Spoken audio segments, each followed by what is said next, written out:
At the time of the story, I was 19, and my younger brother was 6. I'd take Sophie out with me and pick him up from school. Then we'd got to the restaurant next to where my father worked as a pharmacist. When my father was done at work about an hour after we got there, we'd all carpool home together. The little brother would take his food to the little arcade machine they had in the back and blow his allowance on it, and I'd go outside to eat with Sophie while reading on my tablet. It was a nice little mom-and-pop ice cream parlor restaurant that's been around since the early 1930s, and it's across the street from a rather well-known local tourist attraction. We knew the owners, and they liked her, often spoiling her with food that was either turned away or just stuff they couldn't sell that day. The owner's wife would often spoil Sophie with free ice cream or a piece of saltwater taffy. The story. The little brother had had a half day on the day this happened, so we'd gotten there right as the lunch crowd was leaving. I leashed Sophie to an outdoor table at the restaurant while my little brother and I went inside to order, as per our usual routine. The owners had no problem with it, as we were on good terms at the time and still are. Sophie wasn't aggressive, and I was on first-name basis with most of the staff, who adored her. Most of them were either still in high school or just graduated and picking up a first-time job. I go to place our order, including something for Sophie to eat, and halfway through the order, the server points behind me and says in a panicked voice, "Someone's trying to grab Sophie." I dropped what I was doing, turned around, and saw this heavyset lady trying to corral Sophie around the table with one hand on her leash and the other hand trying to grab her collar. I'd had people ask me if she was for sale before. She was, and still is, a very beautiful dog, even at 16 years old now, but nobody had tried to just take her before this. I rushed toward the door and threw it open so hard it nearly cracked the glass pane. Meanwhile, the cashier was calling the owner out of the back of the kitchen. After I got out the door, I demanded, "The hell are you messing with my dog for?" The lady responded with a sweet voice. I was going to take her home, like she wasn't just trying to steal someone's beloved pet. I lost my mind and screamed at her, "You get your hands away from my dog, or there's going to be police involved, and it won't be for you." I was, and still am, a big guy. I'm 6'1" and about 280 pounds. She jerked her hand away like she'd been stung, but decided to try to start ranting at me about how, "You obviously don't care for the poor thing if you're leaving it tied out here in the sun. You don't deserve this sweet little thing." The nerve of this lady. She'd been caught red-handed, and she was still trying to get my dog. At this point, I'd had it. "Lady," I started in a low growl, trying and failing to keep calm. I've had anger management issues since I was small, so this wasn't easy. She's in a shady area, and I set a bowl of water down for her, which she hasn't even touched yet. I'd been in the restaurant for about a minute before you decided to try to abduct her, and we eat outside of this establishment all the time. At this point, I was about ready to explode, but kept calm as I could as I grabbed Sophie's leash and unclipped it from the table. She immediately hid behind me, and I tried to back off, but this entitled lady wasn't done yet. "You don't deserve such a beautiful dog. I want her for my kids to play with," she demanded.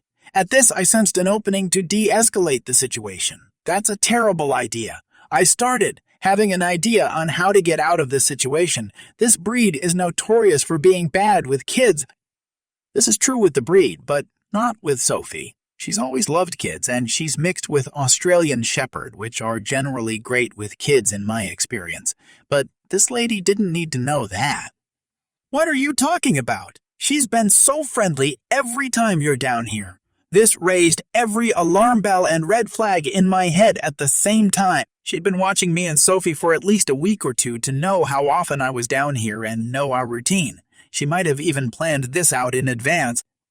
This is a cattle dog. They're bred to work with half-wild cattle and are known as healers for how they bite at heels of people and animals. They're not like Lassie. I started ranting.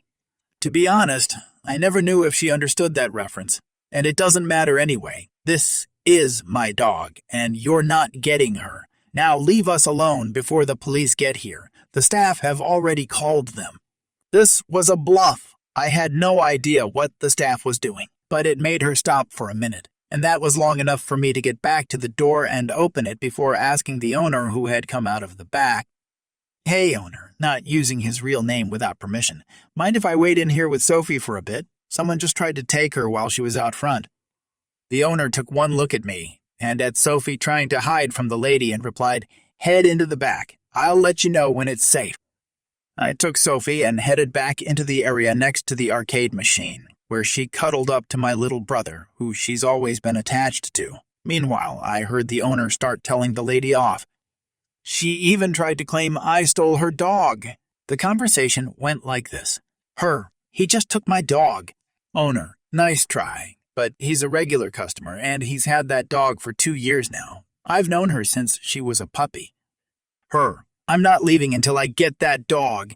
Owner, in the most quiet, soft, and collected voice I'd ever heard him use. It honestly made him more intimidating. I'd never seen him get angry before, and it was terrifying. "No, you're leaving right now. We have you on camera trying to take his dog." This isn't over. I want to speak with the owner. Owner, yes, it is. I'm the owner, and you're banned. Both from my store, for some reason, he never called it a restaurant, and all other stores in town. You can't do that. You have no authority. Owner, yes, I can. I'm head of the local council, and I'm making sure they all see what you did. If you leave now, you should get away before his father gets here. I've already called him, and he's not a nice man when his family is threatened.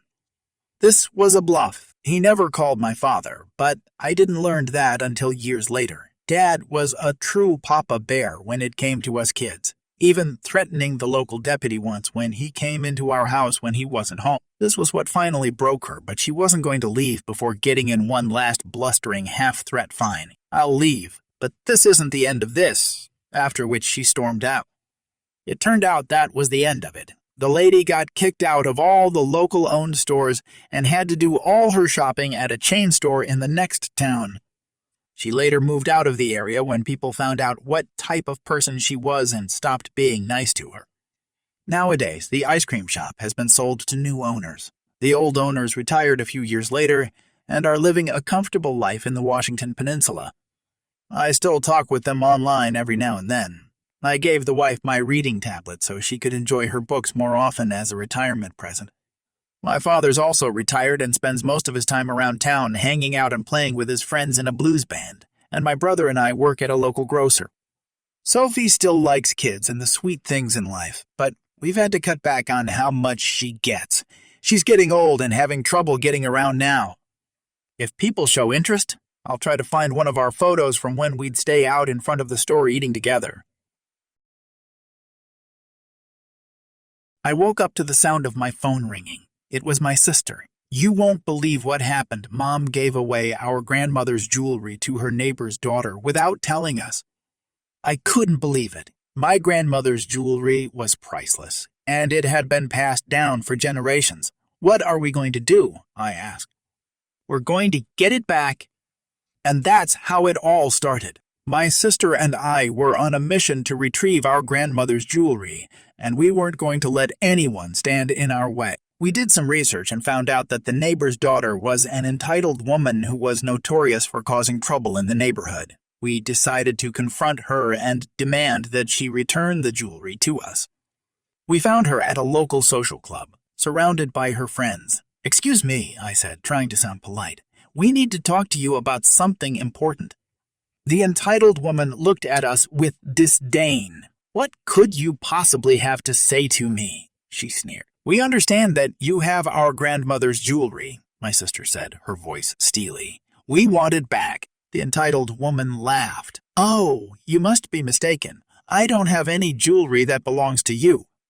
"We know you do," I said, my patience wearing thin. "We've done our research and we know that our mother gave it to you. We just want it back." The entitled woman rolled her eyes. "Well, I'm sorry to disappoint you, but I'm not going to give it back," she said. "Why not?" my sister asked, her voice rising. "Because I deserve it more than you do," the entitled woman said, her voice growing louder. "I'm a successful businesswoman, and I deserve to have nice things. Your family doesn't appreciate it anyway." That was the last straw. My sister and I exchanged a glance, and we both knew what we had to do. We were going to get the jewelry back one way or another. We tried reasoning with the entitled woman, but she wouldn't budge. So we decided to take matters into our own hands. We waited until the social club was closing and the entitled woman was leaving. Then we cornered her in the parking lot. "Give us the jewelry," my sister demanded, her voice steely. The entitled woman glared at us. "I told you, I'm not giving it back," she said. "Then we'll just have to take it," I said, my voice low. The entitled woman laughed. "You too, take it from me. You don't have the guts?" And that's when she lunged at us. We were ready for her, though. My sister grabbed her by the arm, and I took the opportunity to snatch the jewelry out of her purse. The entitled woman was furious. "Give that back," she screamed, trying to grab it out of my hand. I smirked at her. "I don't think so," I said, before turning and walking away with my sister. We made it back to our car safely, but we could hear the entitled woman shouting obscenities at us from the parking lot. We didn't care, though. We had what we came for. So where I work, part of my job involves getting specific numbers of specific parts off the shelves and giving them to my coworkers to assemble. The other day, one fellow in particular, let's call him Luke, came to me. "Luke, hey, you know when you pull these 4 parts from here and these other parts from over there, they look the same, but those 4 are a little different inside. They need to go in set spots, so I'm wasting time peering closely to identify them. Can you put those 4 in a separate bag?" Me, sorry, didn't think of that. "Sure." So the next time I got one of those sets for him, I made sure to do exactly as he said. Each one of those 4 parts was in a tiny Ziploc bag, and the 4 of them together were in a bigger Ziploc bag. And just for good measure, all of the parts in that group wound up in an even bigger Ziploc bag. Little bit later, he comes back and finds me again. I'll paraphrase the conversation a bit. "Luke, hey." Me, yes. "Luke, I know it was you. They don't all need to be in their own separate bags inside a bigger bag inside a bigger bag." Me, "You wanted them separate, and it was just for this time." "Luke, yeah, and I knew right away it was deliberate, and I laughed. Good job." Future sets will be done the way he actually wanted. What's funny once as a joke would quickly become tedious. So, I just found this subreddit. This story happened to my wife a couple of weeks ago. We have a 9-month-old collie mix who loves to talk, just yips to play. He has a deep bark if he is in defensive mode, but that's very rare. Anyways, my wife was at the dog park in our neighborhood on a nice day at lunch. There were 5 dogs there. Our fluffball likes to play with everyone and went over to this woman's dog and sniffed it, and woman freaked out that our dog was sniffing her dog's butt and declared that her day at the dog park was ruined. Just a dog being friendly and ironically not barking. Karen suck.